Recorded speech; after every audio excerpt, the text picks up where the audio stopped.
Welcome to Weekend Wisdom. This is the Creating a Family podcast where we answer your questions. So please send us your questions. The more questions we have, the more fun we have. So please send us your questions to info@creatingafamily.org. All right, today our question is from Noelle. She says, hello, my 15-year-old foster daughter, and I'm making up a name for her, not using her real name unless say Anna. My 15-year-old foster daughter, Anna, is scheduled to move back in with her mom at the end of the school year. She is currently on my phone plan. I also pay for her access to Spotify, Netflix, and Hulu. Should I ask her mom now how she wants to transition Anna onto her phone plan? Do you recommend continuing to pay for a 3 to 6 month period until the mother figures it out? Should I just keep her on my account for Spotify, Netflix, and Hulu as long as it doesn't cost me anything extra? She also has some of her own furniture that doesn't fit in my car. Should Anna's mother be responsible for getting those pieces to their home? She's going to live almost 3 hours away. Thank you. Noelle, I think those are great questions. And I think it really helps to begin with thinking what your overall goal or your mission or your hopes are. And I'm assuming that your hopes for this is a successful reunification.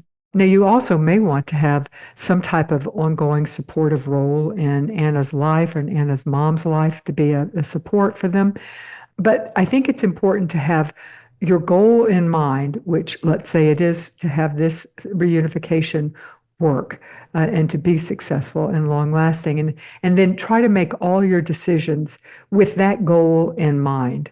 All right, so I think, first of all, you need to check with your agency, because your agency might either have rules or they may even have support to kind of ease into this transition. That's especially the case if you're working with a private agency. Sometimes they do have funds that can be used for some of these things, or they may have rules for how they want you to handle it. So anyway, first of all, you need to check with your agency. Now, assuming that your agency doesn't have specific rules and doesn't have support, ongoing support that can help to offset some of this, I think it's helpful to break it down into the 3 specific issues that you've talked about, and that is the phone, the streaming services, and the moving of the furniture. All right, let's start with the phone. Some of the questions to ask is, does her mom have a plan where she can add a family member? And how much would it cost for her mom to add her daughter, to add Anna? Can she swing that financially immediately? So if not, let's assuming that her mom either doesn't have a plan that she can add her or she can't swing the finances of doing that. One option would be the one you suggested, where you could continue to pay for a period of time. I would make certain, if you were to choose that option, to have it be a date certain, and I would lean towards it being a shorter period of time rather than a longer period of time. Because one of the concerns you have to realize that might happen, you may hope it doesn't happen, but it might, would be that your communication with Anna and her mom might drop off. So communicating when you are planning on terminating your support or terminating, no longer having Anna on your plan can get complicated, because you may not have the regular, she may not be responding. You may not have a way to communicate directly with them. So that's a real concern I have. Your goal is to make this transition as smooth as possible for Anna. And the reality is that when we get financial entanglements, that often complicates relationships. So if you're going to do it, you need to be as clear as you possibly can be. But another thought that might even work better would be, can you give her, say, a 6 months on one of the independent plans where you pay by the month? They don't have all the services that the big ones, but you could still keep her on. You could still pay for an X number of months, however you think you can afford it. If her birthday's coming up, you could give that to her as a birthday present, or Christmas. One of those things you could do. And that keeps you financially uninvolved going forward. Now, as to the streaming, of course, the obvious question is, what services does her mom already have? And keep in mind that a lot of the streaming services have changed. Netflix is an example. They've changed so that it's really hard to share with people outside of your household. And some of the others, I know Hulu is an example of this, where they charge you extra if you're going to be sharing with people outside of your household. So you need to check on what your plan currently allows, and would you be allowed to even do that? And then, of course, the question is, could you keep her on your account without incurring additional cost or significant additional cost? And you really have to assume that once you allow Anna on your plan and Anna's mom on your plan, that either or both of them will also share it with others, or at least that's been my experience with teens.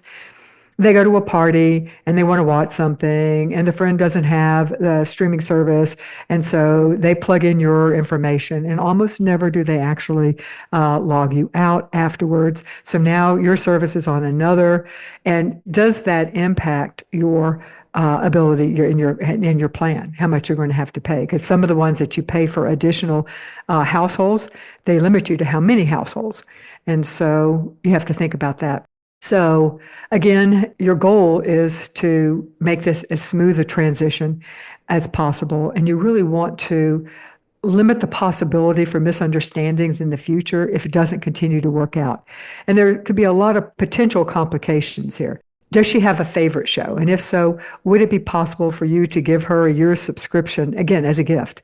Either it could be a birthday or a Christmas gift or something like that, or it could just be a welcome to your reunification, welcome moving back to your mom. I'm so happy for you. Here's a gift. I'm giving you Netflix for a year. Again, you're going to have to figure out if you could afford to do that. And maybe you could only do it for 6 months or even 3 months, but that's a way to allow them some transition time, but keeps you out of the financial part of the relationship. Now let's talk about moving the furniture. Now, honestly, for that one, to me, that's the easiest of all of these because it's the one that doesn't have ongoing financial entanglements, which risk the future misunderstandings that money just tends to always bring into relationships. So some practical questions. Do you have a friend who has a pickup truck that they might lend it to you or actually offer to help? They could do it and you pay for the gas, or lend it to you so that you could get the furniture there. It is you're talking 6 hours, 3 hours each way. On the other hand, it's a one-time deal. You're doing this. It's a kind and supportive thing to do. Then the other question is, open up the discussion with Anna's mom. Does she know somebody that could come pick up the thing? How much would it cost to rent a U-Haul? And do you have the hitch on the back and the ability to haul a U-Haul? Or you can rent the U-Haul truck. Would that be something that you could swing financially? And then practically, is the furniture really worth this? Now, this is not saying if it has a lot of emotional value. If it does, if it's her grandmother's furniture or something like that, and has emotional value, that's a whole different thing.